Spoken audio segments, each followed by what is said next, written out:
Ladies and gentlemen, welcome back to another episode. Today I'm going to be showing you how to replace the front wheel bearings on a Honda Civic. More specifically, this one is a 95, but the process is the same from 92 to 2000. And I believe the process might be similar all the way up to '05, but honestly, with Hondas, I don't really like anything past 2000, so I'm not 100% sure.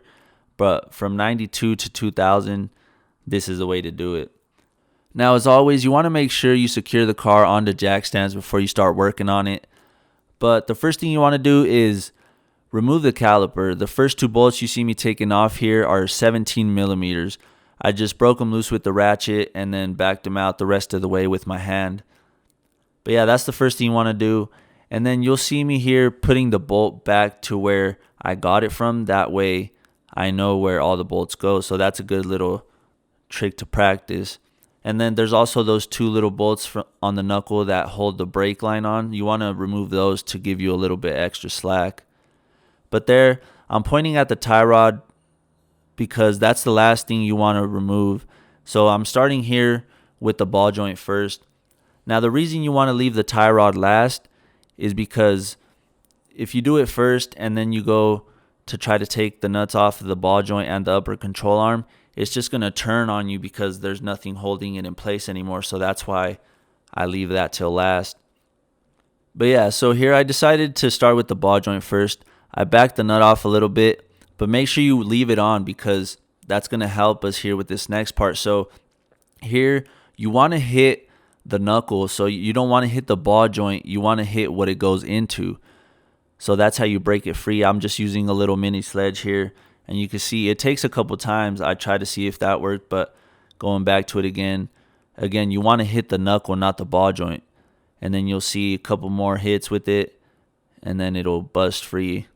Sometimes it takes a couple more swings than others. Sometimes you can get it on the first try. It just depends on each individual situation. But yeah, so got the ball joint.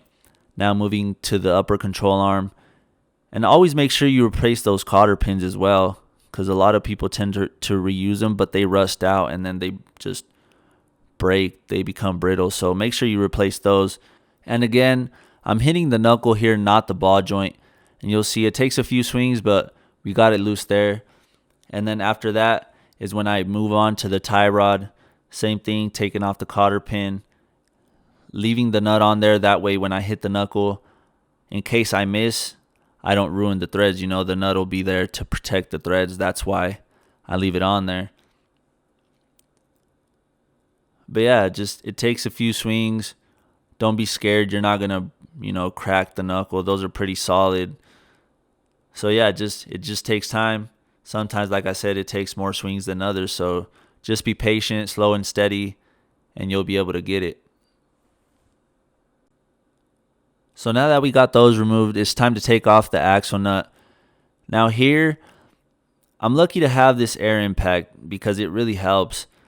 But if you don't have one and all you have is a breaker bar, make sure that you break the nut loose on the ground. Otherwise, when you have it in the air, it's just going to spin on you and you're not going to have the leverage to be able to break it free. But then after that, like you see here, you pretty much just pull the knuckle off the axle and you're free to go.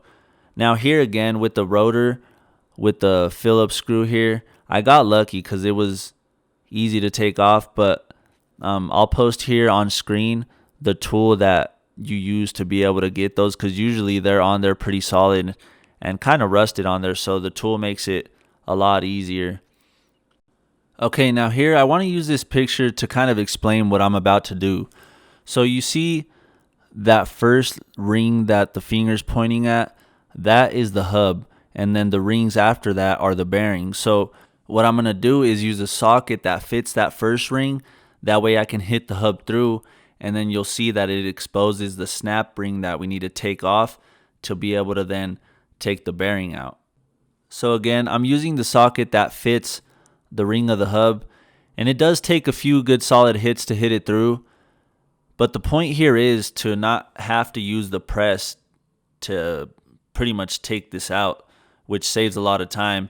So here's that ring that I was telling you that gets exposed after the hub comes out. And from here, all you got to do is use some snap ring pliers. And honestly here I just use some needle nose pliers because that's the thing I had available. And then I'm using that flathead to kind of wedge in between there to make it easier to get that snap ring out. But yeah, it just takes a little bit of time. Okay, now we're getting to the new parts. So you can see I'm setting up the bearing here on the press, making sure that I set it up as straight as possible. Obviously, you're not going to be able to tell with the naked eye, but just as good as you can. And then just using some pieces of metal that I have laying around, honestly, that just fit the edge of the bearing just to press it in evenly. And I did apply a little thin film of grease around the inside of the knuckle right there where the bearing is going into, just to assist it going in. Now when you get towards the end here, you want to make sure you go slow. You don't want to, once you meet resistance, that's where you want to stop. So as long as you have enough room for the snap ring to go back in, you're good, because you don't want to press too much and then ruin the bearing.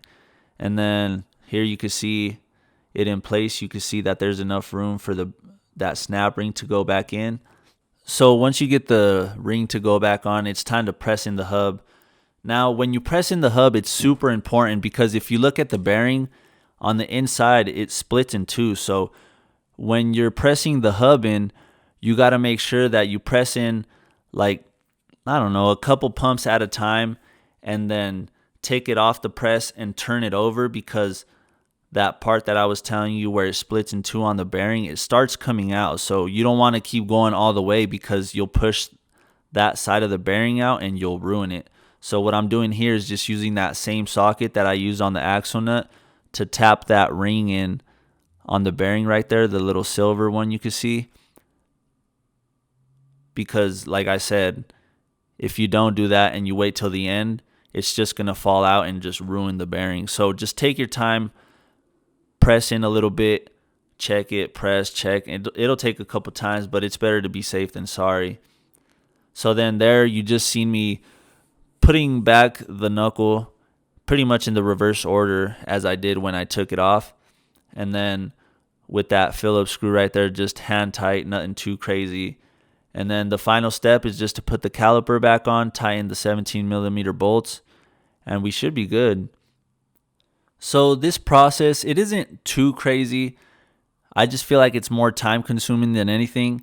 And yes, the press does help, but the auto parts stores have a tool set that you can actually rent out that is meant for the wheel bearings. Now it is a little bit harder because it's obviously not a press, but it does get the job done. So if you don't have one, go rent that set out, and then you just get your money back at the end. But the press, I think it was like $120 at Harbor Freight. So even that isn't terribly bad, and I've used it a few times, so I'm sure it's already paid for itself, you know what I mean? But yeah, moving on to the last part here, just putting the wheel back on. And also make sure you torque down the axle nut. It goes to 134 foot-pounds. But yeah, thank you guys so much for watching. Make sure you like the video, subscribe to the channel if you haven't already. And if you have any questions, make sure you leave them in the comments, and I'll get back to you as soon as I can. And we'll see you on the next one, man. Peace.